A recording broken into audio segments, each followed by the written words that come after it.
think, as we had promised, it's already 2:05. Maybe we can, I can introduce Kevin, and then Kevin, you can proceed with the presentation.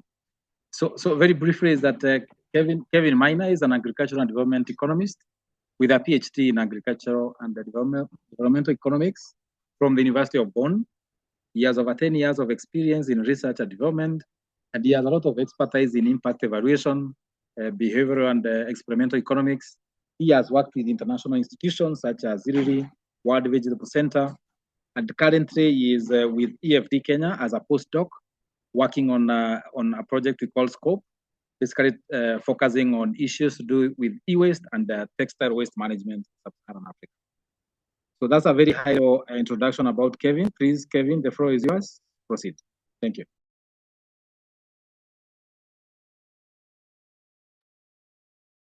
Thank you, Michael, for the introduction.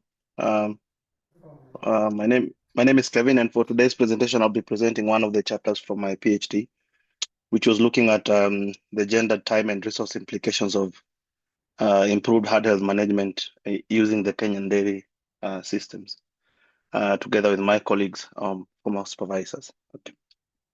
So I'll sort of lay the ground for why it is important to look at livestock, and this is from a nutrition and social welfare perspective, especially in Sub-Saharan Africa, where we see livestock supports more than 70% of rural populations in terms of livelihoods and nutrition. However, the production systems face losses due to diseases, for example, the tick-borne disease, and the losses are much more pronounced in production systems where we have a larger share of cows of improved breeds. As dairy systems commercialize, you see an adoption of these improved breeds. And this, of course, threatens the livelihoods of those that rely on the livestock. So why is animal health important? In order to nourish our growing population and stay within planetary boundaries, the livestock sector needs to be more sustainable. And one of the ways is to improve animal health. And this allows us to reduce emission intensities per unit and also meet food demand. In Africa, we have something called the Low Emissions Development Agenda, whose aim is to achieve a more sustainable livestock intensification through promotion of herd health management practices. And I would speak to the practices. So these involve preventive animal health, holistic nutrition, and better reproductive management practices. However, just like many other agriculture innovations, in this particular context, utilization and even adoption is low, and in other cases uneven. So, for example, preventive approaches like vaccinations are often limited by low accessibility, liquidity constraints, among many other challenges for farmers. And therefore, interventions to increase access to these animal health services are important for sustainable livestock intensification. However, improvements in animal health management comes with changes in technical practices. For example, that would require maybe higher capital intensity and higher labor demand, which is seldom considered in studies. So in order to better design policies for sustainable livestock intensification, an understanding of the potential social implications of these animal health management practices is required. And the effects are much more explored in cropping systems than in livestock and are usually context specific. So we add to literature on animal health provision in the Global South.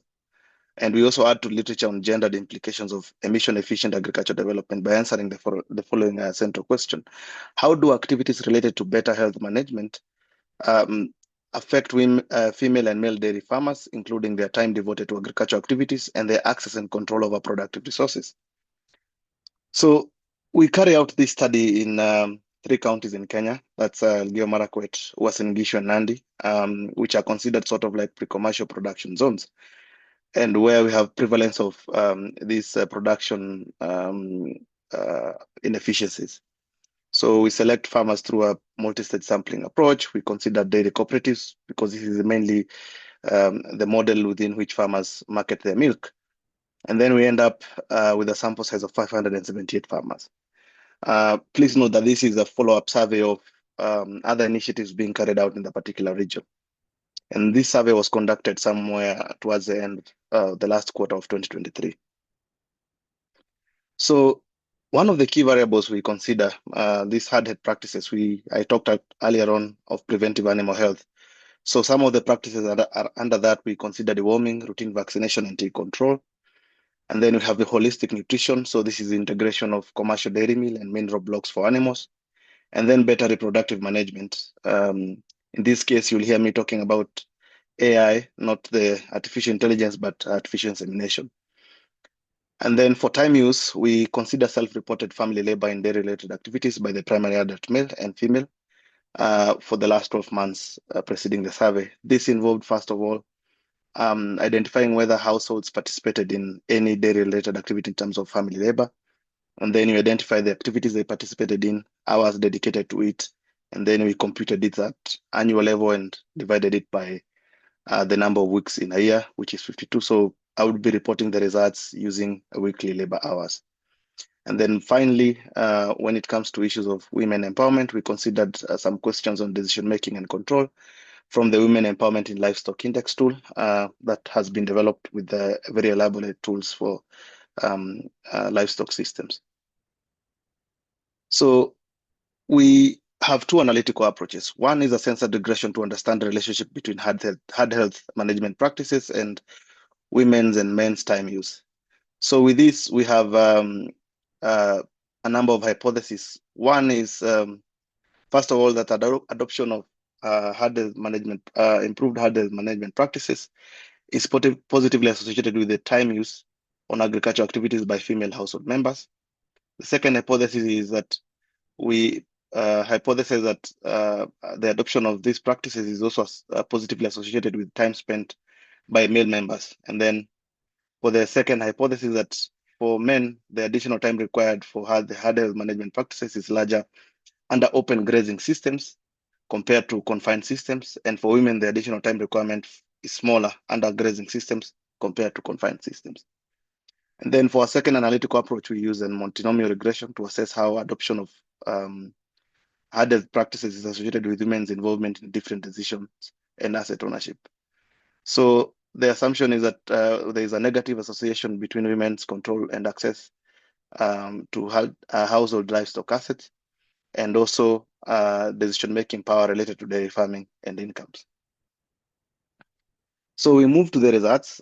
These are just descriptives to show you, the adoption patterns for some of these practices. For practices such as deworming that do not really require a lot of capital investments, you can see, all farmers reported having deworming. But for some preventive practices such as vaccination, you can see the adoption is still very low. Then you look at adoption intensities that on average, most farmers keep or have adopted on average about 3 to 4 practices in cumulatively. So we go to the main results of our censored regression, and we can observe that there is a positive association between the number of practices adopted and hours dedicated to dairy production activities. Importantly, the estimates that I show here are coefficients that shouldn't be interpreted per se as time requirements to perform specific practices, but rather reflect system level associations between adopting a particular practice and overall labor demand, conditional upon household and farm characteristics. So we can observe that some practices for some practices, the coefficients are larger, especially ones that are related to improved nutrition, which is consistent with the increased feeding requirement and husbandry practices in more intensive production systems. So to check for the robustness of our estimations, we estimated some point estimates for the regression, the censored regression, using something called we check for the effect sizes to see whether they are stable with different combinations of controls. So we look at these specifications curves, and you can see that they are rather stable over time. We did about 256 combinations of different control variables, and we can see that even at 10% level, confidence level, our results are somewhat stable over time. So we have some sort of empirical support for our first two hypotheses that, adoption of these hard health practices is associated with more labor demand for men and women. So for our second hypothesis, we want to test whether this association, varies by production system by introducing some interaction terms. Okay, so I'll point you to the two results that I've circled there. We see a negative association, meaning that farmers who have grazing systems spend slightly more time than those in confined system. But more importantly, I'd like us to draw our attention to the one, or in the first column, the one related to female members. Still, the fact that the increase in labor demand for women is weak in grazing system is not implausible. In confined system, it is likely that the intensity of some practices, such as feeding, may require more processes, such as preparing feed compared to grazing systems. This is of particular concern for women, since animals are closer home, and women have added responsibility to, in terms of their domestic role in the homestead. So this result is quite interesting that, as you adopt more practices, then, their time, the demand on their time also increases for confined systems. Next, we go to the multinomial logic that addresses the last hypothesis. On the first estimate, we find there is a negative association between hard health management practices and women's decision making in terms of asset ownership for livestock. That is, if women own the livestock alone or jointly, so there is a negative relationship. Although not significant, we find that the decision on dairy production activities is also negative for women. So from these estimates, even descriptively, we find that livestock asset ownership and decisions on dairy production is predominantly concentrated among men, with women reporting substantially lower levels of sole ownership, even across production systems. This could be due to the fact that as production systems become more productive through improved herd management, livestock assets may increasingly become, more perceived as a strategic investment by men. And therefore, this reinforces men's claim over those assets and control. Next, I present results in terms of control over income. So these are income from sales of livestock, milk, and I disaggregate milk morning and milk evening. So in terms of livestock, you find, yes, women still don't have control over income from sale of livestock. I'll give a brief background on how milk is sold in the Kenyan context. So majority of farmers, milk their cows early in the morning, and that milk is taken to the cooperative. A decision that we can see that, both women alone and joint decision making is negatively associated with, sale of milk in the morning, meaning men are the ones who have autonomy in deciding on how the sales of the milk that is produced in the morning is handled. But more interestingly, I would want to draw your attention to milk that is produced in the evening. This is usually consumed either at home or sold to neighbors, a decision that is usually taken by women. So the fact that we are observing these results, it's possible that, men are the one who finance these hard health management practices and would therefore want to recoup their investments, hence the growing role in decisions of our dairy income with increasing adoption of these hard health practices. So men are likely to take on control. There are studies that show that as agriculture enterprises become more commercial and they become more attractive and there's more income, then men tend to come back and perceive these as very strategic investments. So they take over the role of making decisions. So then we also subject this model to further analysis by introducing some additional controls. So even when you control for the level of milk production and time use, we find that time use is often statistically significant and with the expected sign, but there are no strong mediation effects in terms of time. So as I come to the conclusion of the presentation of some of these results, so I want us to look at some of the key takeaways. So beyond the productivity gains associated with the better animal health management, hard health management practices can be seen to increase labor demand and potentially negate gains on women's empowerment. One, we see that adoption of these practices is associated with more labor demand for men and women, but the association is stronger for women in confined systems. They also, these practices are associated with the reduction in individual ownership of livestock assets by women and control over income, especially milk. So therefore, scaling some of these practices may somewhat, lead to disempowerment of women. This therefore underscores the need for gender sensitivity when it comes to designing scaling strategies for sustainable livestock intensification practices. So from a policy perspective in animal health management in sub-Saharan Africa and beyond, the negative relationship that we observe between adoption of hard health management practices and women's time poverty underscores the need for nuanced policy support, one that considers women's access to institutional services, such as extension services across different dairy production systems. Secondly, strategies that could include, but these are not limited, strengthening existing extension service delivery models and exploring alternative approaches such as leveraging information communication technology and use of mobile phone services, and now more importantly, use of artificial intelligence to enhance access to extension services. Then we also need strategies that actively challenge and foster transformation of restrictive gender norms in terms of labor relations and responsibilities. For example, having incentives for active membership of women and participation of women in their affairs and activities of the dairy cooperatives. This would, sort of transform the restrictive norms that it's the men who are supposed to be the ones participating in activities related to the dairy cooperatives. Just like any other empirical study, our study also had a few limitations. One is that we use time use data that only captures on-farm dairy production activities. This limit it limits our assessment of overall household time allocation or total time poverty for the household.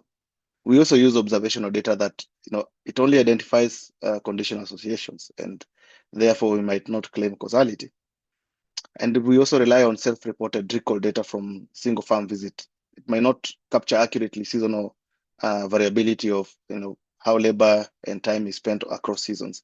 So we allowed respondents to average across the dry and rainy seasons. So future studies could perhaps use panel data or time use diaries to allow for more precise assessment of seasonality in labor demand and strengthen causal estimation approaches. And with that, I think I'll bring the discussion to a close and invite the floor for questions. Thank you. Thank you so much, Kevin. We open now for questions and comments, please. Anyone?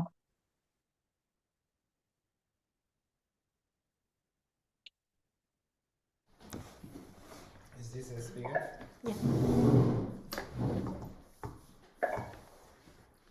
Hi. Hi.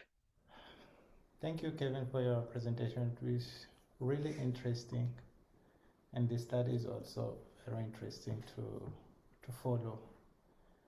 So then I have some questions. Maybe you can try to explain. Maybe I missed some since your presentation was so quick. If they're there, maybe you can just come more. The first of all is about your survey.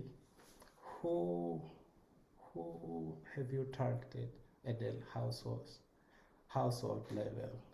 Was it who answered? Who were your respondents? Can you hear me? Yes, I can hear you now. Yeah. Who? Oh, sorry. Okay, you can use. Yeah. That's fine. Okay, sorry.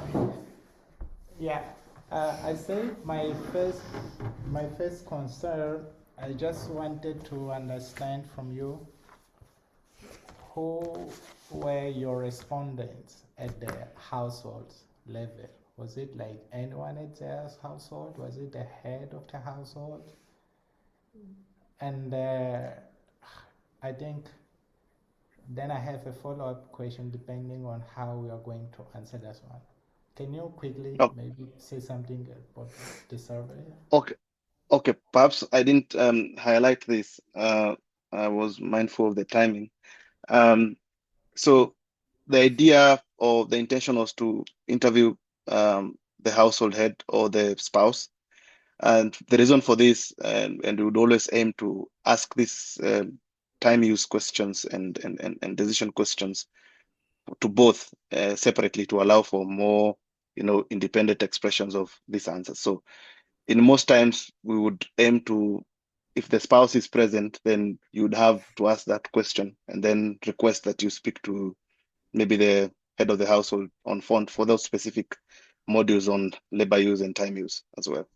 So it was either the household head or the spouse or both. Yeah. So how have you accounted for heterogeneity? I mean, the survey was done like in Kenya, right? Yeah.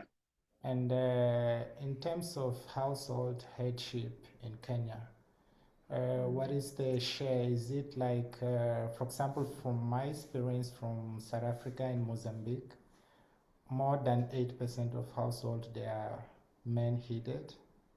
Yeah. So in your case in Kenya, is it the same thing, or you have like 50%? Do you have a lot of women-headed households? Because it come up with your results and what you pointed out about women's time later on. It's mostly male-headed. Put the figure to around almost 80% of the sample was male-headed. So then I suggest that you, if it's possible, you can report that at your data description. So, Okay. because then you have pointed out the effect on time allocation, and this time it calls the issue of power, because if the household is man-headed, it, for me and for some readers, it maybe implies that who decided about the household's time allocation is the head of the house. So it's not like someone else who should decide at least where and how to allocate the majority of the available time or the working time. And then I wanted also to know, how have you addressed the heterogeneity among respondents? Because you used a multimodal logic model, right? Yes, for the second hypothesis, and the first to use a censored regression. Yeah, but by using multimodal regression, options or what? What they giving options there? You, okay, yeah. Come to you. So then, what was the main argument for choosing that? I'm asking this question because you know that the main assumptions of the multimodal logic model is that there is a correlation among different choice alternatives. So because this model automatically it relaxes the hypothesis of independency among alternatives. But then for me, it doesn't make sense to say that if today I support agriculture activity, then it automatically that I give some kind of incentive to the households to leave or to abandon completely the livestock raising, for example. So then there is a heterogeneity that I would like you to explain how have you addressed that. Well, maybe what was not, I should have shown the estimation equation is that the Y in this case is a decision for different activities, typically who makes the decision. So it's either the man alone, the woman alone, or it's a joint decision. So then we set the base as, the man who is making the decision. So the interpretation is that relative to where the men are making the decision, how do households differ in terms of decision making relative to when the man is making the decision? So we try Have you to splitted your sample between no, man-headed household and so then how have you So we add some several we add a set of household controls, including who heads the household, right? So that's included as a control always in the model. And of course, the controls are not as exhaustive as it should be, and we actually, point out in the paper that we limit our results as conditional associations rather than causal. We interpret them as associations rather than causal. So yeah, so then at least for me, because your main assumption is, then it looks like you assume that men has more power than women, but then you forget that there are some households that are women headed, and you didn't split your sample. So maybe that is one of the reasons that you come out with what you found, I think. Because you cannot mix both, or you cannot just mixing. I don't know how can you read that, what you said now, look at the way you estimate. You remember your outcome. You remember your outcome, that graph you showed about timing allocation and time change, which you just focus on that time and ask yourself, which time is that? Is it household time? Because your survey was not like individual time.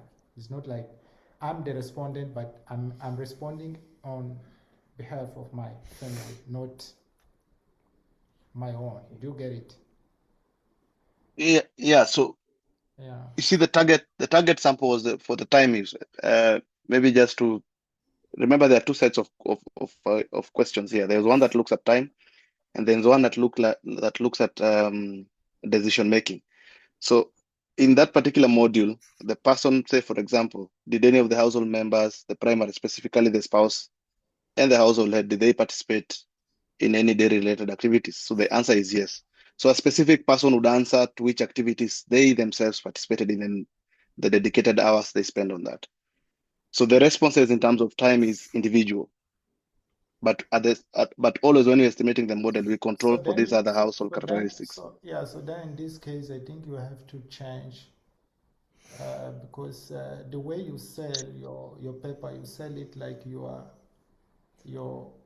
investigating households, so they're not individuals. So I think you have to fix that. Okay. If you're focusing on respondent as individuals, so then don't call it like households allocation. Is it like individuals? Okay, that is my suggestion. Yeah, thank you. I think Felix has something to add. Do you want to add something? I think okay, thank you. Thank you. As he said, so it means that you are dealing with the respondent, not the households as a whole.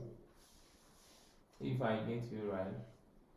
So looking at the plot for the multinomial, you have like two graphs where you have where the female is respondent and male respondent. So, but I just want to know what is it like a disaggregated analysis for where the respondent is the female headed household, or then because you have like two graphs or something, because you said you controlled for it, but the graph, I don't know whether the graph we have is for like where the female is where the head is the female and where the head is the male. I don't know if that's what we have for the graph. I'm not quite sure I get you correctly. So we don't do subsample. We don't estimate the regressions at subsample level.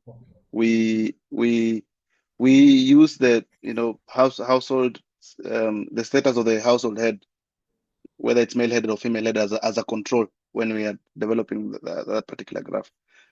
Trying to.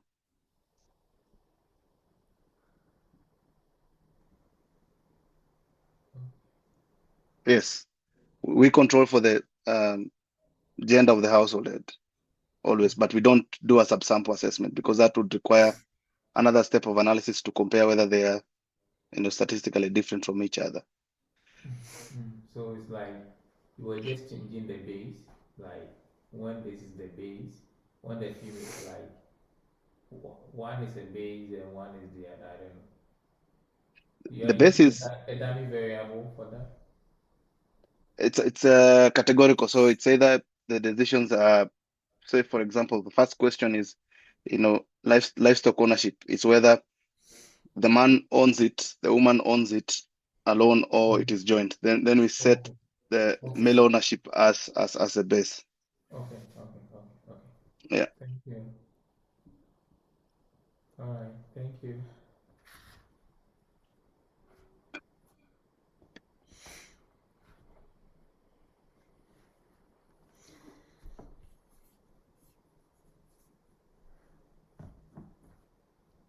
Do you have another question or comment? No. Yes, someone else? Yeah, maybe I can say something. It's more like a comment. So, Kevin, thank you for presenting one piece of your work during your PhD. So here in this specific paper, somehow I find, well, I see it's important, but it's missing now, not very clear to me. So it's maybe you have it in your paper, but given the presentation, I don't see it. So it's like for me, it's necessary to have a very clear conceptual framework, at least showing the exact channels linking, well, animal health. For example, you are studying at that, to the outcome variables, especially how that affects women decision making.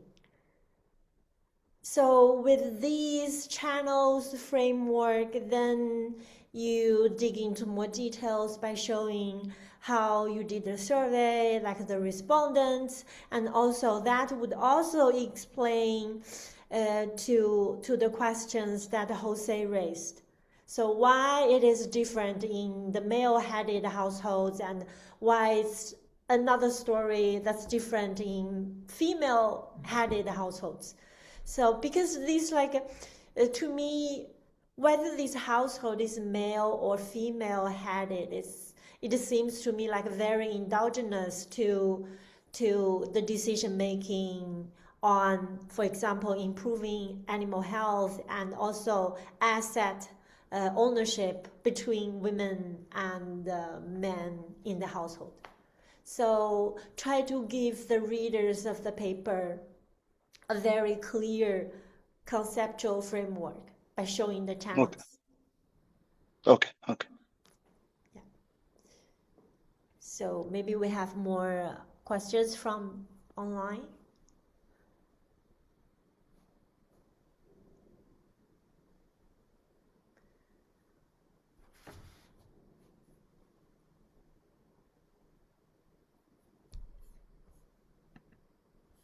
Any other question, comment?